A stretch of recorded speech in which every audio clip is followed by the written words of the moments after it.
Javad Farhan আপনি লিখেছেন নতুন হিজরি বর্ষ শুরু হচ্ছে, হিজরি বর্ষের ইতিহাস ও তাৎপর্য সম্পর্কে একটু বলবেন। হিজরি বর্ষ শুরু হচ্ছে আজ, অর্থাৎ শনিবার, সেটা সন্ধ্যার পর থেকে শুরু হয়ে গেল। এই শনিবারে বাংলাদেশে আকাশে কোথাও আজ শুক্রবার দিবাগত সন্ধ্যায় চাঁদ দেখা যায়নি, বিধায় রবিবার থেকে আপনার 1444 নতুন হিজরি বর্ষ শুরু হতে যাচ্ছে। এই 1444 হিজরি সন এর দ্বারপ্রান্তে দাঁড়িয়ে আমরা হিজরি সন সম্পর্কে খুব সংক্ষেপে জেনে নিতে পারি। হিজরি সন এটি ওমর রাদিয়াল্লাহু তাআলা আনহু প্রবর্তন করেছেন।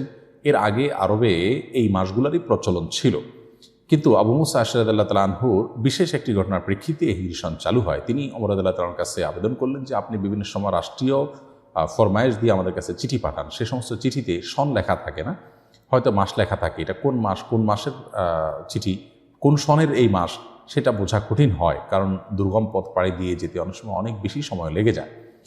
তো সেই জন্য এটা একটা বিহিত করা দরকার। তখন তিনি একটি সন আবিষ্কার করার ব্যাপারে সাহাবীদের মতামত নিলেন এবং মতামত নিয়ে সবাই সিদ্ধান্ত নিলেন একটি সন আবিষ্কার করবেন। সেই সনের গণনা শুরু হবে কোন ঘটনা থেকে, কোন ঘটনাকে স্মরণীয় করে রেখে এই সন গণনা শুরু হবে, সেটা নিয়ে আলোচনা হলো। আলাপ আলোচনার পর সিদ্ধান্ত হলো যে হিজরতের, নবী সাল্লাল্লাহু আলাইহি ওয়াসাল্লামের হিজরতের ঘটনা, এটি সত্য অসত্যের মধ্যে পার্থক্য করে দেওয়ার মতো একটি ঘটনা, এটাকে প্রথম ঘটনা হিসাবে, প্রথম বছর হিসাবে ধরে সনগণনা শুরু হবে।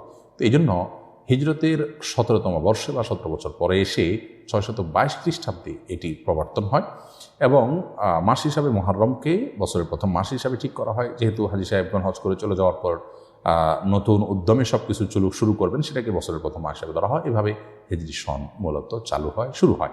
বাংলা সন যেটি প্রচলিত আছে এটিও মূলত হিজরি সনেরই সাথে মিল রেখে করা, জাস্ট একটা সৌরবর্ষ, একটা হলো চান্দ্রবর্ষ, একটা লুনার, একটা সোলার বর্ষ, এ হলো পার্থক্য। সেটি সম্রাট আকবর বাংলা সনের এই প্রবর্তনটা করেছেন এবং তিনি হিজরি সনের সাথে মিল রেখেই করেছেন, শুধুমাত্র খাজনা তোলার সুবিধার্থে সেটাকে তিনি চান্দ্রবর্ষ থেকে সৌরবর্ষে রূপান্তর করেছেন। এই জন্য কিছুটা হেরফের হয়েছে, বাকি মৌলিক শতাব্দী ইত্যাদি প্রায় সব কিছুই আছে। ঠিক একইভাবে ঈসাই সন, যেটাকে আমরা অনেকে ইংরেজি সন বলে, যদিও ইংরেজি সন নয়, সেটা ঈসাই সন, খ্রিস্টীয় সন, যেটা ঈসা আলাইহিস সালামের জন্মকে কেন্দ্র করে শুরু করা হয়েছে। সেই সনটি যেমন খ্রিস্টান ধর্মের মানুষের বিশ্বাসের সাথে সম্পৃক্ত, হিজরি সন এটা মুসলমানদের বিশ্বাসের সাথে সম্পৃক্ত। হিজরি সনকে আমরা অনেকে না জেনে আরবি সন বলি, এরকমটি বলার কোনো বিশেষ কোনো কারণ নেই, কারণ এটা আরবিয়ানদের কোনো বিষয় না, বরং হিজরত এটা ইসলামের বিষয়, মুসলমানদের বিষয়। যাই হোক, এই হিজরি সনের তাৎপর্য হলো যে এই সনে যেহেতু চান্দ্রবর্ষ অনুপাতে হয়ে থাকে, এই সনের যে মাসগুলো আছে সেগুলোর আলোকেই শরিয়ার সমস্ত ইবাদত বন্দিগুলো নির্দেশনা আমরা পেয়েছি আল্লাহ তাআলার তরফ থেকে, বিধায় এই সন গণনার সংরক্ষণ করা, তারিখ সংরক্ষণ করা, এগুলো আমাদের উপর ফরজে কিফায়া। কোন মাস কখন আসছে যাচ্ছে এটি আমাদেরকে জানার মধ্যে রাখতে হবে।